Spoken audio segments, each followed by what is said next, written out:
Hi everyone, here is a short tutorial on the partial quotient method of division. Growing up, we typically learned the traditional method.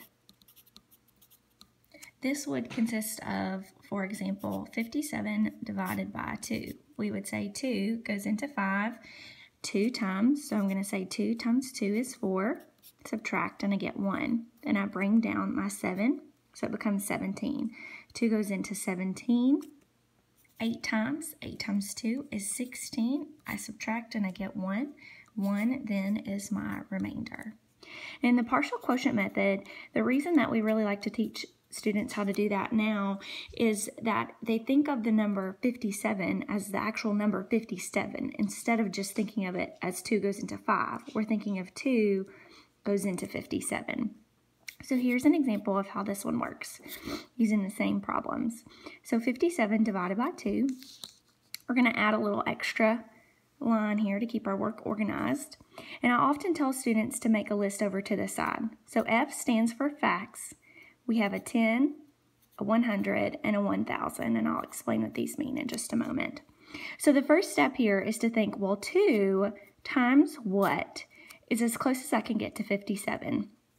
Well, if I think about the fact that 2 times 10 is a little bit easier to work with than 2 times, let's say, 14, if I think in terms of tens, it's a little bit easier to figure out. So 2 times 10 is 20, but that's not as close as I can get to 57. So I'm going to try 2 times 20, which is 40. That seems like it's the closest, but I'm going to go ahead and try 2 times 30, which is 60, and that's definitely too much. So I'm going to cross that off my list.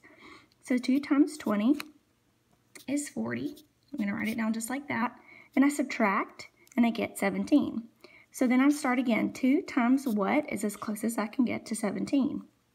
Well, here I know that 2 times 10 is 20. I already figured that out, and that's too much. So I'm going to go back a step, and I'm going to think, well, what facts do I know that will get me as close as I can get to 17? 2 times 8. 2 times 8 is 16.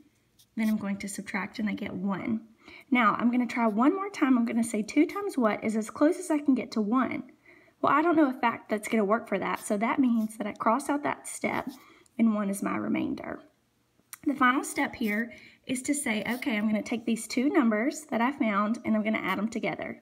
20 plus 8 is going to be 28, and then I have a remainder of 1. So here I get the same answer going about it in two different ways.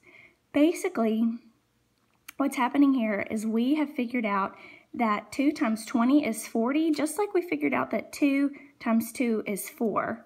We've put a 0 in the place of this arrow here. Instead of just bringing down that 7, we've actually subtracted and gotten 17. Hopefully this will help you as you try to help your child understand division.